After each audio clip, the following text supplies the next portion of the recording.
સમાચારમાં આગળ વાત અમદાવાદની કરીશું, જ્યાં એમસીની તિજોરી રૂપિયાથી અત્યારે ભરાઈ ચૂકી છે, જ્યાં ટેક્સની આવકમાં ઐતિહાસિક વધારો થતાં એમસી માલામાલ બની છે। 2024-25માં ટેક્સની 2219 કરોડથી વધુની આવક નોંધાઈ છે અને ગત વર્ષે એમસીને 2152 કરોડની આવક થઈ હતી। આ વર્ષે property tax, professional tax, vehicle ટેક્સની આવકમાં પણ વધારો થયો છે। બાકી ટેક્સ પર એમસીને વ્યાજ માફીની યોજના અમલમાં મૂકી છે અને 14 માર્ચથી 31 માર્ચ સુધી કરદાતાઓ વ્યાજ માફીનો લાભ લઈ શકશે। આ માટે આજે અને આવતીકાલે રજાના દિવસે પણ એમસીના સિવિક સેન્ટરો ચાલુ રહેશે। 14 માર્ચથી લઈને અત્યાર સુધીમાં 1,04,911 કરદાતાઓએ વ્યાજ માફી યોજનાનો લાભ લીધો છે। એમસીને વ્યાજ માફી યોજના હેઠળ 210 કરોડની આવક થઈ છે, ત્યારે આ યોજના હેઠળ એમસીએ કરદાતાઓને 47 કરોડની વ્યાજ માફી આપી છે। ત્યારે હજુ પણ વ્યાજ માફી યોજનાનો સમય લંબાવવામાં આવે તેવી કરદાતાઓ દ્વારા માંગ કરવામાં આવી છે।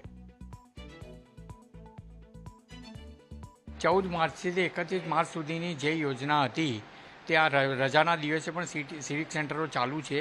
હું રજાના દિવસે આવેલો છું અને મેં આ યોજનાનો લાભ લીધેલો છે, પણ જો વધુમાં વધુ 15 એપ્રિલ સુધી જો લંબાવાય તો ઘણા બધા નાગરિકોને આનો લાભ મળી શકે અને કોર્પોરેશનને એની આવક પૂરતી થઈ શકે।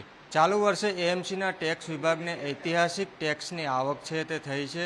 પ્રોપર્ટી ટેક્સ, વ્હીકલ ટેક્સ અને પ્રોફેશનલ ટેક્સની 2210 કરોડથી વધુની આવક છે તે થઈ છે। એએમસી દ્વારા જે બાકી કરવેરો છે તેમાં વ્યાજ માફીની યોજના છે તે પણ જાહેર કરવામાં આવી છે। 14 માર્ચથી લઈને 31 માર્ચ સુધી આ યોજના છે તે અમલમાં મૂકી છે।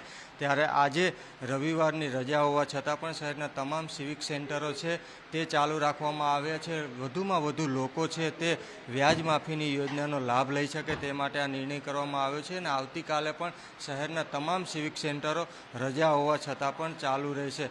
મહત્વનું છે કે ચાલુ વર્ષે એએમસીને પ્રોપર્ટી ટેક્સની 1704 કરોડથી વધુની આવક છે તે થઈ છે તથા વ્યાજ માફીની યોજના હેઠળ 1,04,000થી વધુ કરદાતાઓ છે તેમણે આ યોજનાનો લાભ લીધો છે અને આ યોજના હેઠળ કોર્પોરેશને 47 કરોડથી વધુની વ્યાજ માફી છે તે કરદાતાઓને આપી છે।